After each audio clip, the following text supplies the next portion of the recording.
সঠিক সময়ে বিয়ে না করলে উপকার ও অপকার, ইহকাল ও পরকালের শাস্তি কি কোরআন হাদিসের আলোকে বর্ণনা করবেন। আসলে যুব সমাজের অবক্ষয়ের আরেকটা কারণ দায়ী হচ্ছে বাপ মা, জাস্ট টাইম বিয়ে করাচ্ছে না, ঠিক কিনা কথা জোরে বলেন। সঠিক সময়ে বিয়ে না করিয়ে যদি কোনো যুবককে রেখে দেওয়া হয়, কোনো মেয়েকে রেখে দেওয়া হয়, আমার নবী বলেছেন তিনটা জিনিস তোমরা দ্রুত করবে। কয়টা? আরো জোরে, কয়টা? কয়টা? এক, যখন কোনো লাশ জানাজার জায়গায় আসবে সাথে সাথে জানাজা পড়ে কবর দাও। ওটাকে সামনে নিয়ে 1 ঘন্টা বক্তব্য দিও না, ঠিক কিনা কথা জোরে বলেন। কেউ মারা গেলে সাথে সাথে গোসল করিয়ে কাফন পরিয়ে জানাজা পড়ে কবরে দাও দ্রুত। সেকেন্ড ওয়ান, কোন মেয়ে যদি বিয়ের উপযুক্ত হয় সাথে সাথে বিয়ে দাও। সুবহানাল্লাহ বলে না। থার্ড ওয়ান, কোন গুনাহ যদি তুমি করে ফেলেছ সাথে সাথে ওই জায়গায়, যেই মসজিদ পাবা, যেই পবিত্র জায়গায় পাবা, ওখানে উজু করে দাঁড়িয়ে সিজদায় গিয়ে মাপ চাও। কারণ তুমি যে আর 5 মিনিট বেঁচে থাকবে তার কোনো গ্যারান্টি নাই। যুব সমাজকে যদি বাবা, ভাই, মুরব্বীরা দায়িত্ব নিয়ে বিয়ে না করায়, যারা দায়িত্ববান, বুখারী শরীফের একটি গুরুত্বপূর্ণ হাদিস, 7138 নম্বর হাদিস। মারহাবা জোরে বলেন, মারহাবা জোরে বলেন, মুখস্থ বলেন। 7138 নম্বর হাদিসে এসেছে, আলা কুল্লুকুম রাইন ওয়া কুল্লুকুম মাসউলুন আন রাইয়াতিহি। আমার নবী বলেছেন সাবধান, তোমরা প্রত্যেকেই দায়িত্ববান এবং তোমাদের প্রত্যেককে আপন আপন দায়িত্বের ব্যাপারে জিজ্ঞেস করা হবে। অবশ্যই বাবাকে জিজ্ঞেস করা হবে, তোমার ছেলেকে তুমি জাস্ট টাইম কেন বিয়ে করাও নাই, ঠিক কিনা বলেন। এই যুবক আজকে আমাদের সমাজে বিয়েকে কঠিন করে ফেলেছি আমরা। একটা ছেলে কিভাবে বিয়ে করবে? এখন স্বর্ণের দাম তো 2 লাখ। কথা কোনো ঠিক কিনা জোরে বলেন।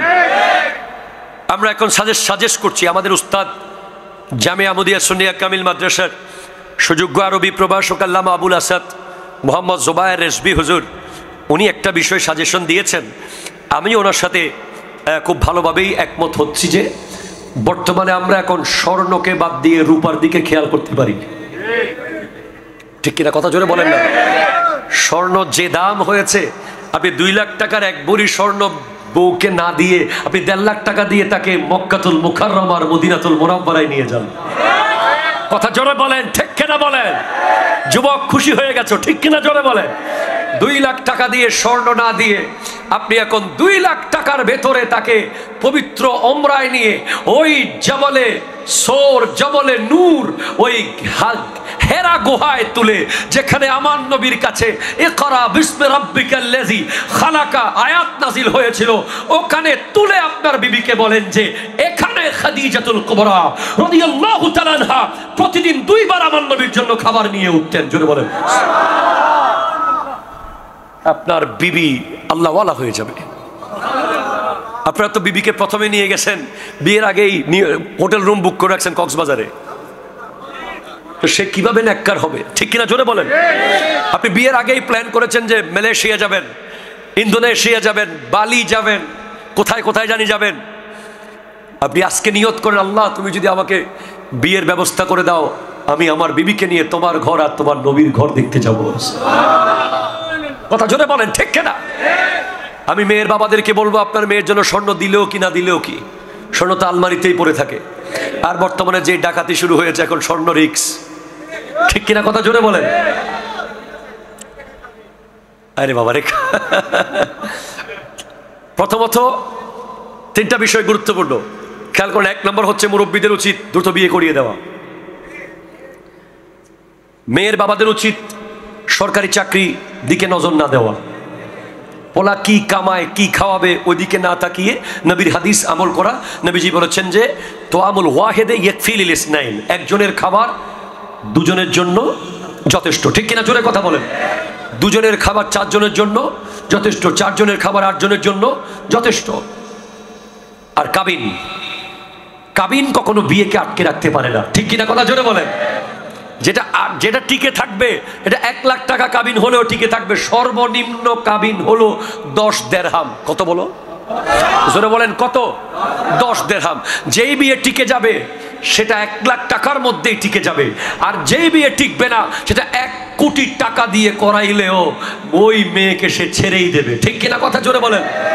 এখন আমাদের দেশে দেখতেছি অনেকে বউ ছাড়তেছে দুধ দিয়ে গোসল করে করে। এটা আবার কোন প্রচলন আল্লাহ ভালো জানে। আমরা কোরআন হাদিসে কোথাও পাই নাই। কতগুলো দুধ অপচয় করছে যেগুলো গরিবরা পেলে খেতে পারতো, ঠিক কিনা কথা বলেন। তো আবারও বলছি যে যুবক ভাইয়েরা কারা কারা বিয়ে করেন নাই হাত তোলেন। আমি তো করছি ভাই, আমার আবার অসুবিধা হয়ে যাইব। যারা যারা বিয়ে করেন নাই তারা এখন থেকে নিয়ত করেন যে আপনার বিবিকে 1 ভরি 2 লাখ টাকা স্বর্ণ না দিয়ে, 10 ভরি 20 লাখ টাকা স্বর্ণ না দিয়ে, 1 ভরি স্বর্ণের টাকা দিয়ে তাকে পবিত্র ওমরায় নিয়ে যাবেন। বিয়ের পরের দিন আপনাদের ফ্লাইট থাকবে ইনশাআল্লাহ। এরপরে আপনি মক্কাতুল মুকাররমা মদিনাতুল মুনাওয়ারায় গিয়ে আল্লাহর নবীর কাছে দোয়া করবেন, আল্লাহর কাছে দোয়া করবেন, নবীজির কাছে গিয়ে আল্লাহর কাছে ক্ষমা চাইবেন। বিশ্বাস রাখতে পারি যে আপনার সংসার নুরানি হয়ে যাবে, ঠিক কিনা কথা জোরে বলেন। আল্লাহ বোঝার তৌফিক দান করুক, আমিন জোরে বলেন। মনে রাখবেন স্বর্ণ কিনে দেওয়াটা বাধ্যগত নয়, কিন্তু আমার নবী বলেছেন মান যারা কবরি ওয়াজাবাত লাহু শাফাআতি, যে ব্যক্তি আমার কবর জিয়ারত করবে তার জন্য আমার শাফাআত ওয়াজিব হয়ে যাবে। নবীজি বলেছেন যে আমাকে দুনিয়া থেকে পর্দা করার পরে জিয়ারত করলো সেজন্য আমি জিন্দা অবস্থায় জিয়ারত করলো। তাহলে মেয়ের বাবাদেরকে বলছি, আপনার মেয়ের জন্য এর চেয়ে বড় কোনো উপহার হতে পারে? জোরে বলেন পারে? পারে? পারে? আরো জোরে পারে? পারে না। তাহলে বিয়েকে সহজ করুন। বিয়ে কঠিন করেছেন, জেনাকে সহজ করেছেন। বিয়েকে কঠিন করেছেন, জেনাকে সহজ করেছেন। জেনাকে কঠিন করে দিন, বিয়েকে সহজ করে দিন। আমাদের মুরব্বীরা সবাই দায়িত্ব নিলে পারবো আমরা ইনশাআল্লাহ। চট্টগ্রামের বিয়ের কথা বললেই আমরা বহু লজ্জা পেয়ে যাই। চট্টগ্রামের বিয়ের এমন পরিস্থিতি যে এক এক জায়গায় গিয়ে বিয়ে আটকে যায়। হয়তো চিংড়ি মাছে গিয়ে বিয়ে আটকে যায়, অথবা কালাবুনাতে গিয়ে বিয়ে আটকে যায়, অথবা কমিউনিটি সেন্টারে বিয়ে আটকে যায়। কত বড় বেহায়া হলে! সেদিন দেখলাম যে এক জামাইয়ের পাতের সামনে থেকে ছাগল নিয়ে যাচ্ছে। আপনারা ভিডিওতে দেখেছিলেন, জামাইয়ের সামনে গোটা একটা ছাগল দিছে। এটা চট্টগ্রামে না অবশ্য, কোথায় আমি জানি না, সোশ্যাল মিডিয়ায় দেখেছি যে মেয়ের বাপ এসে ছাগলটা গোটা নিয়ে যাচ্ছে আলগায়া। জামাই তাকায় আছে, কয় কিনলাই? ওই জামাইয়ের নাকি কি টাকা দিতে হয় ও গেইটে। আমার যুবক ভাইয়েরা ওই জায়গাটাতে আপনার দুর্বলতা দেখাবেন না। প্রথম দিনই বুঝাই দিবেন আপনি কে, ঠিক কিনা কথা জোরে বলেন। প্রয়োজনে এখন থেকে প্রত্যেক মাসে 10 টাকা 10 টাকা 100 টাকা করে জমান। ওই দিন 10,000 টাকার বান্ডিল একটা জায়গায় মারি দিবেন। কিছু বন্ধু বান্ধব থাকে, কিছু পরামর্শ দিচ্ছে না 5 টিয়া তো বেশি দিতাম না, 20 টিয়া তো পরে পরে কিন্তু একটা নাম ফেটে যায় যে জামাই কি খুব মারাত্মক কৃপণ, ঠিক কিনা জোরে বলেন।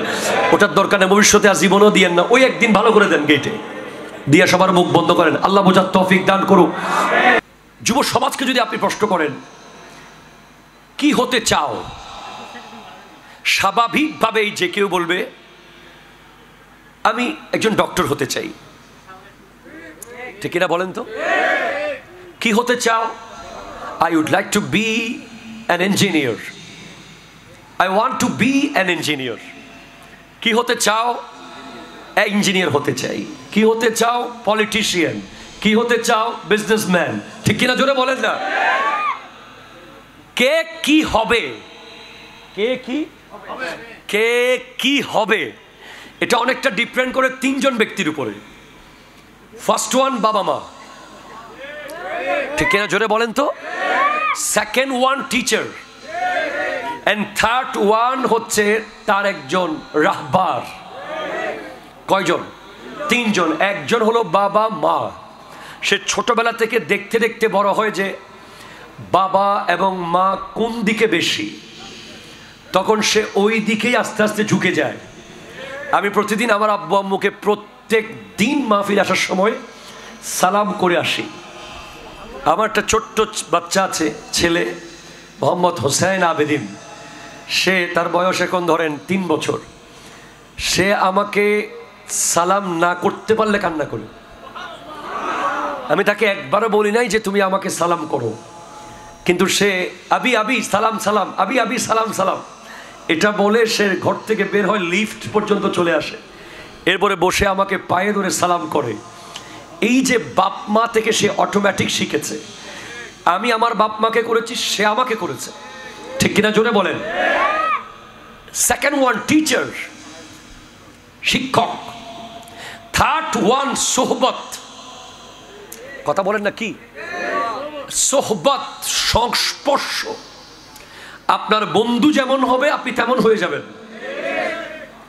হয়তো আপনি ব্ল্যাক কফি খান না, আপনার বন্ধু ব্ল্যাক কফি খায়, একদিন, 2 দিন, 3 দিন না খাইতে না খাইতে চতুর্থ দিন আপনার বন্ধু বলছে, আরে বেটা একদিন খাইয়া দেখ, ঠিক কিনা বলেন।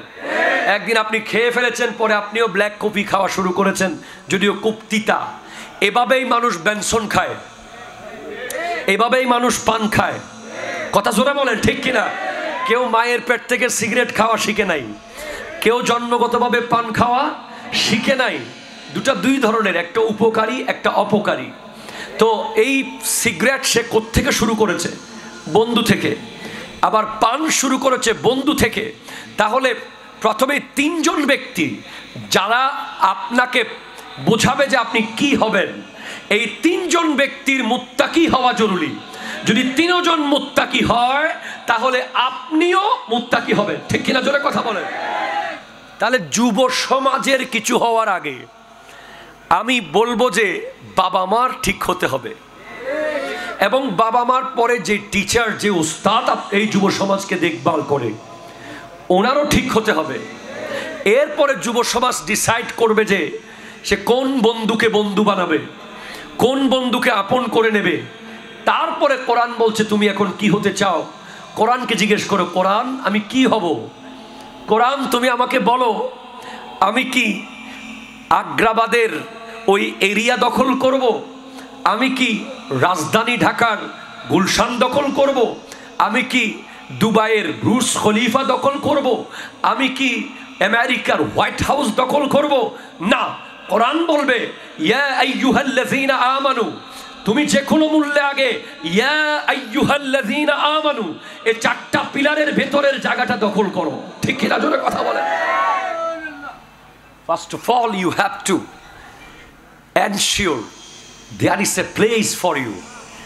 আপনাকে নিশ্চিত করতে হবে যে ইয়া আইয়ুহাল্লাযীনা আমানু,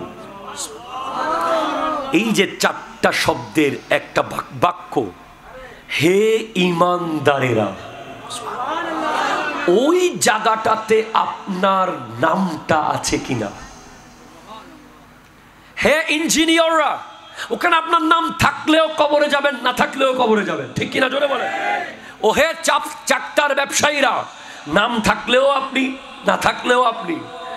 ও হে প্রফেসররা, থাকলেও যেই, না থাকলেও সেই। থাকলে একটু সম্মান বেশি পাবেন, না থাকলে রিক্সাওয়ালা ভাইরা আছে না, ঠিক কিনা জোরে বলেন, চলে যাবেন, এতে কোনো ম্যাটার করে না, ম্যাটার করে না। জীবন চলে যাচ্ছে সবার। ওই 5তলা বাড়িতে যিনি থাকে তার জীবনও চলে যাচ্ছে, আবার ওই ব্রিজের নিচে যারা ঘুমায় তাদের জীবনও চলে যাচ্ছে। বাট ইয়া আইয়ুহাল্লাযীনা আমানু, হে ঈমানদারেরা, এই জায়গার ভেতরে যদি থাকতে না পারেন, জায়গা নিশ্চিত করতে না পারেন, তাহলে আপনার গোটা জিন্দেগি বৃথা হয়ে গেল, ঠিক কিনা কথা জোরে বলেন। এই জায়গায় আসতে আপনাকে এমন কোনো মামলা করতে হবে না, ওই জায়গায় চেয়ার দখল করতে আপনাকে করতে হবে না, আপনাকে কারোর সাথে ধাক্কাধাক্কি করতে হবে না, কারোর সাথে মুখ কালো করতে হবে না। আপনি জাস্ট কোরআন অনুযায়ী আল্লাহকে বিশ্বাস করেন আর নবীকে পরিপূর্ণ মোহাব্বত করেন, ঠিক কিনা জোরে বলেন। এরপর আপনি কিছু জিনিস মেনটেইন করেন। যুব সমাজের প্রথম করণীয়, আজকের দিনে প্রথম করণীয় হলো ওয়াল্লাযীনা হুম আনিল লাগযি মুরিদুন, অযথা কথা বন্ধ করা, ঠিক কিনা জোরে বলেন। যুব সমাজ, আজকের যুব সমাজ আপনি দেখেন, তাদের 24 ঘন্টা, গোটা 24টা ঘন্টায় একবার নবীজির দরুদ পড়ার টাইম যুব সমাজ পাচ্ছে না। ঠিক কিনা বলেন না? গোটা 24 ঘন্টায় যে একবার আল্লাহু বলবে, লা ইলাহা ইল্লাল্লাহ বলবে, সুবহানাল্লাহ বলবে, আলহামদুলিল্লাহ বলবে, এমন ভাবে প্রজন্ম এক ভয়ঙ্কর রাস্তার দিকে যাচ্ছে যেখানে 24 ঘন্টায় মিলে একবার আল্লাহর জিকির করার মতো সময় এই প্রজন্মের হচ্ছে না। ঠিক কিনা বলেন? বলেন। একবার আপনি ভেবে দেখেন না, যেখানে মানুষের আগে মুখে থাকতো যে কথায় কথায় মাশাআল্লাহ, ইনশাআল্লাহ, সুবহানাল্লাহ, আলহামদুলিল্লাহ, লা ইলাহা ইল্লাল্লাহ, মারহাবা, এখন মুখে কি? আপনি দেখেন, বলেন, মুখে এখন গালি,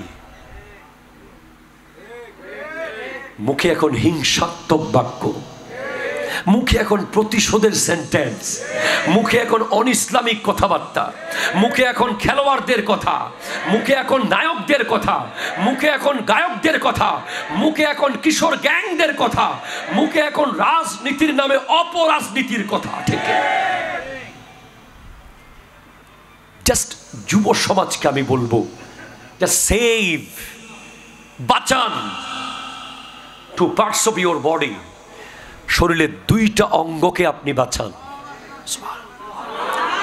আর জোরে বলেন না সুবহানাল্লাহ। যুব সমাজকে বলবো, আমার ভাইরা বলেছে যুব সমাজের করণীয়, যুব সমাজের করণীয় হলো 2টা অঙ্গকে সেভ করা। কয়টা অঙ্গ? এই 2টা অঙ্গ সেভ করলে গোটা যুব সমাজ জান্নাতি যুব সমাজ হয়ে যাবে। বলেন কয়টা? 2টা। আমার নবী বলেছেন, মান ইয়াজমান লি মা বাইনা লিহিয়াইহি ওয়া মা বাইনা রিজলাইহি আজমান লাহুল জান্নাহ। যে ব্যক্তি আমার জামিনের মধ্যে, আমার জিম্মার মধ্যে 2টা অঙ্গ রাখবে, মানে এই 2টা অঙ্গ পরিচালনা করার সময় আল্লাহকে ভাববে, নবীকে ভাববে, তার কাছে এই 2টা অঙ্গ পরিচালনা করা। আমার ভাই একটু আগে বলল যে ওনার একজন ভাইয়ের কাছে ধরেন 10টা কার্গো গাড়ি আছে। কি আছে? কার্গো গাড়ি আছে না, বড় বড় ট্রাক। এরকম 10,000 ট্রাক পরিচালনা করা সহজ, ওই ছোট্ট অঙ্গটা পরিচালনা করা বড় কঠিন। কথা বলে না, কথা বলে না। এরকম চাকটায়ের মতো 500 চাকটায় চালানো সহজ, ছোট্ট একটা গোশতের টুকরাকে চালানো অনেক বড় কঠিন ব্যাপার, যেটা হলো জিহ্বা। ঠিক কিনা? জোরে কথা বলেন না। যুব সমাজকে বলবো, জিহ্বাকে হেফাজত করো, জিহ্বাকে কন্ট্রোল করো, জিহ্বাকে আয়ত্তের মধ্যে নিয়ে আসো, জিহ্বার হেফাজত নিশ্চিত করো। জান্নাত তোমার হয়ে যাবে, কবর শান্তি তোমার হয়ে যাবে, নবী তোমাকে মোহাব্বত করবে। ঠিক কিনা? জোরে কথা বলে। জিহ্বা, আজকের দিনে আপনি দেখেন এই জিহ্বার কারণে কত সংসার ভেঙে যাচ্ছে, এই একটা জিহ্বার কারণে কত বন্ধুত্ব ভেঙে যাচ্ছে।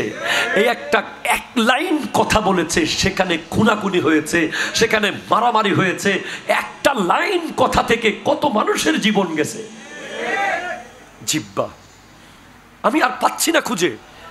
এমন বিশৃঙ্খল পৃথিবীকে, এমন ভয়ঙ্কর অবস্থাকে জায়গায় ঠিক করতে এখন জিহ্বাকে হেফাজত করা ছাড়া আর কোনো উপায় দেখতে পাচ্ছি না। বাস মান সাকাতা না যা, যে চুপ থাকলো সে মুক্তি পেল। ঠিক কিনা? কথা জোরে বলেন। যে চুপ থাকলো সে মুক্তি পেল। এক চুপ শত সুখ। কথা কয় না? ঠিক কিনা? এক চুপ শত সুখ। তো হুজুর আমারে গালি দিলে আমি কি করবো? কালু সালামা। আমারে ঘুষা দিলে কি করবো? কলু সালামা। আমারে থাপ্পড় দিলে কি করবো? কলু সালামা। আমার দোকান এসে আমার দোকান থেকে মাল নিয়ে গেলে আপনি প্রতিবাদ করবেন, তবে প্রতিবাদের ধরন হবে কলু সালামা। ঠিক কিনা? জোরে কথা বলেন। আপনাকে রাস্তায় ধরে ধাক্কা মেরেছে, কলু সালামা। আপনার কলার ধরে টান মেরেছে, কলু সালামা। আপনি মনে রাখবেন যে যে ব্যক্তি অন্যায়ভাবে আপনাকে কষ্ট দেয়, জুলুম করে, অত্যাচার করে, গালি দেয় আপনাকে, বুঝবেন সে জাহেল, সে মূর্খ। কোরআন বলেছে তাকে তুমি দেখলে শুধু সালাম দিয়ে দাও। ঠিক কিনা? কথা জোরে বলেন। যুব সমাজ মুখ বন্ধ রাখবে আর সালাম দেবে। বলেন কি করবে? আর কি করবে? মুখ বন্ধ রাখবে। পট পট পট পট পট গালি, হুট হুট হুট করে বংশ ধরে কথা, বাপ ধরে কথা, মা ধরে কথা, যাকে থাকে যে কোনো ট্যাগ লাগিয়ে দেওয়া। ঠিক কিনা বলেন? করা যাবে না।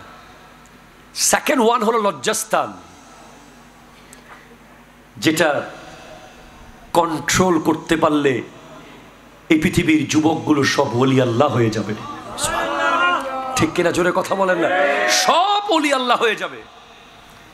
আমি আপনাকে বোঝাই, লজ্জাস্থানের সাথে আপনার ড্রেস কোডের সম্পর্ক আছে, লজ্জাস্থানের সাথে আপনার চুলের সম্পর্ক আছে, লজ্জাস্থানের সাথে আপনার বাইকের স্ক্যাব লেটরের ঘোরানোর সম্পর্ক আছে, লজ্জাস্থানের সাথে আপনার চলাফেরা বিহেভিয়ারের সম্পর্ক আছে। আপনি যখন কোনো একজন বেগারা নারীকে কনভিন্স করতে চান, যখন তার দিকে মাইল হতে চান, তখন আপনি তাকে আকৃষ্ট করার জন্য চুল কাটেন। ঠিক কিনা? জোরে কথা বলেন। তাকে আকৃষ্ট করার জন্য ড্রেস মেনটেইন করেন, তাকে আকৃষ্ট করার জন্য আপনি নতুন ব্রিজে যেখানে 80-র উপরে স্পিড তোলা নিষেধ, আপনি সেখানে 120 স্পিড তুলেছেন। ঠিক কিনা কথা বলেন? আপনি তাকে আকৃষ্ট করার জন্য বিয়ে বাড়িতে গিয়ে উপোস থেকে তার আশেপাশে ঘুরছেন, খাবার শেষ হয়ে গেছে। আপনি তাকে আকৃষ্ট করার জন্য রাতকে রাত ব্যালকনিতে দাঁড়িয়ে আছেন, তাকে আকৃষ্ট করার জন্য আপনি দিনকে দিন মোবাইলে চ্যাটিং করেছেন, তাকে আকৃষ্ট করার জন্য আপনি নামাজের টাইম চলে গেছে, আপনি পার্কে দাঁড়িয়ে আছেন, তাকে আকৃষ্ট করার জন্য আপনি শপিং মলে গিয়ে বাবার পকেট থেকে টাকা চুরি করে গিফট কিনেছেন। ঠিক কিনা কথা জোরে বলেন। তাকে আকৃষ্ট করার জন্য আপনার কোটি টাকার দোকান বন্ধ রেখে আপনি তার পিছে পিছে ছুটেছেন। তাকে আকৃষ্ট করার জন্য আপনি লাইভে ভিডিও কলে কথা বলতে বলতে আপনার ঘরে আগুন লেগে গেছে, আপনি বুঝতে পারেন নাই। ঠিক কিনা কথা বলেন। একটা লজ্জাস্থানকে যদি হেফাজত করা যায়, তাহলে বিশাল বড় ফিতনা দমন হয়ে যাবে। হুজুর করলাম না, কি হবে? যদি বলেন হুজুর আপনার ওয়াজ মানলাম না, আপনি বলতেছেন মুখকে হেফাজত করতে, লজ্জাস্থানকে হেফাজত করতে, করলাম না, কি হবে? এরকম বহুজন আছে না, করলাম না। আরে কি একটা শব্দ বলে না, খাল্লি বাল্লি। ঠিক কিনা কথা বলেন? আপনি খাল্লি বাল্লি বলেছেন, আপনি করেন নাই, মুখে হয়তো বলছেন না, কালকে সকালে আমল করবেন না, না করলে কি হবে? কোরআন বলছে ওয়া আনিবু। এটা জোরে বলে না সুবহানাল্লাহ। সূরা জুমার ওয়া আনিবু, ফিরে আসো। Just U turn yourself, back করো, ইউ টার্ন করো, ফেরত আসো ইলা রাব্বিকুম, রবের দিকে। কে বলছে? আল্লাহ বলছে তোমার রবের দিকে ফিরে আসো। ওয়া আসলিমু লাহু, আত্মসমর্পণ করো রবের কাছে। মিন কাবলি আইয়াতিয়াকুমুল আযাবু সুম্মা লা তুনসারুন, আযাব আসার আগে আসো, আযাব আসার আগে আসো। বৃষ্টির মালিক কে? বাতাসের মালিক কে? সাগরের মালিক কে? আল্লাহ যদি চায় যে এই জায়গায় আগুন ধরবে না, আমরা সবাই মিলে আগুন লাগাইতে পারবো না। আপনি আপনার মতো ব্যাখ্যা করছেন, আমি কোরআন সুন্নাহ অনুযায়ী ব্যাখ্যা করছি। আর আল্লাহ যদি চায় যে এখানে আগুন জ্বলবে, ফায়ার সার্ভিসের দাদাও আগুন নিভাতে পারবে না। আপনি কি বলেন? আমি অবাক হয়ে গেছি, এক পর্যায়ে গিয়ে ফায়ার সার্ভিস বলছে we are sorry, we have nothing to do. আমাদের পক্ষে সম্ভব নয়। আপনি কি হাদিস পড়েছেন? আপনি হাদিস পড়লে বুঝবেন, যখন কোনো কওম প্রচন্ড বেহায়া হয়ে যায়, কথা বলে না, কথা বলে না, কথা বলে না, কি হয়ে যায়? আরো জোরে কি? যখন কোন দেশের দায়িত্ববানরা পতিতাদেরকে আইন করে টাকা দেয় আর শিক্ষকদেরকে রাস্তায় মারে। কথা বলে না, কথা বলে না। পতিতাদেরকে যৌনপল্লীর ব্যাপারে আইন করে, তাদেরকে দেখভাল করার দায়িত্ব নেয়, তাদের প্রত্যেকটা শর্ত মেনে নেয়। আর জাতি গড়ার কারিগর শিক্ষকরা, যারা ক্লাসে না গেলে প্রত্যেক দিন নতুন নতুন, ঠিক কিনা কথা জোরে বলেন না, যারা ক্লাসে না গেলে আমি জয়নুল আবেদিন হতাম না, যারা ক্লাসে না গেলে ইনি মোহাম্মদ আলাউদ্দিন হতেন না, যারা ক্লাসে এসে আমাদেরকে না পড়ালে উনি আল্লামা কাসেম নুরি হতেন না, যারা ক্লাসে না গেলে ওই আমার পুলিশের এসপি ভাই এসপি হতেন না, যারা ক্লাসে এসে না পড়ালে উনি ডিসি হতেন না, উনি এমপি হতেন না, উনি উপদেষ্টা হতেন না।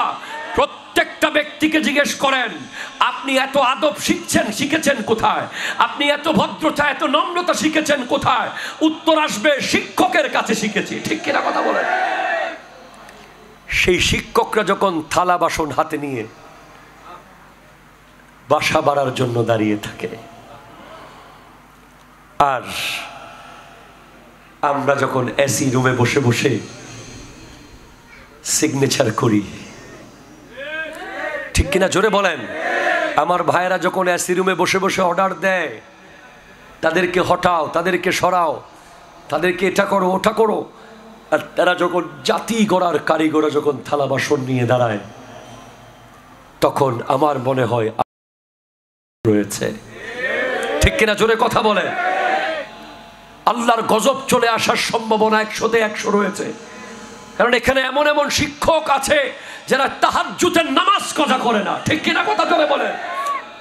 শিক্ষক সমাজে এমন এমন শিক্ষক আছে যাদেরকে আমি চিনি, আমি দেখেছি যে কোনোদিন 1 পয়সা, আমি চট্টগ্রাম ইউনিভার্সিটির ছাত্র, আমার একজন টিচার ছিল ডক্টর আব্দুল্লাহ আল মাসুম স্যার। আমি বলতে পারবো, লালদিঘির মাঠে বলবো স্যারের কথা। আমি জেনারেল হিস্ট্রি থেকে পাশ করেছি। আমার স্যারকে আমি একবার 2 নম্বর গেটের কর্ণফুলি মার্কেট থেকে 5 কেজি আম কিনে নিয়ে গিয়েছিলাম স্যারকে খাওয়ানোর জন্য। স্যার কোনোভাবেই সেই আম টাকা ছাড়া নেন নাই, কোনোভাবেই নেন নাই। স্যারের সাথে মোহাব্বতের যুদ্ধ। স্যার প্লিজ প্লিজ স্যার, আমার বড় আশা করে আমি এনেছি আপনার জন্য। স্যার আমাকে টাকা দিয়েই দিয়েছে। এরা শিক্ষক যারা তেমন বড় 10 তলা বাড়ির মালিক হতে চায় না, তারা তেমন কোটিপতি হতে চায় না। তারা চায় যে কোনো মতে ভালো একটা থাকার জায়গা, ভালো একটা গাড়িতে চড়ে একটু ক্লাসরুমে আসা, আর 2 বেলা 2 মুঠো ভাত, আর ছাত্রদের সম্মান। ঠিক কিনা কথা জোরে বলেন? ছাত্ররা যখন পায়ে ধরে সালাম করে, ছাত্ররা যখন সালাম দেয় রাস্তায় দাঁড়িয়ে, ছাত্র যখন আমেরিকায় দেখে শিক্ষককে বলে, কোটি মানুষের সামনে পায়ে ধরে সালাম করে ফেলে, ছাত্র যখন এয়ারপোর্টে শিক্ষককে বলে স্যার আপনি আমার স্যার, চেয়ার ছেড়ে দাঁড়িয়ে যায়, শিক্ষক তখন 1000 কোটি টাকা পাওয়ার চেয়ে বেশি শান্তি পেয়ে যায়। সেই শিক্ষকদের কষ্ট দিলে আযাব আরো আসতে থাকবে। ঠিক কিনা কথা জোরে বলেন?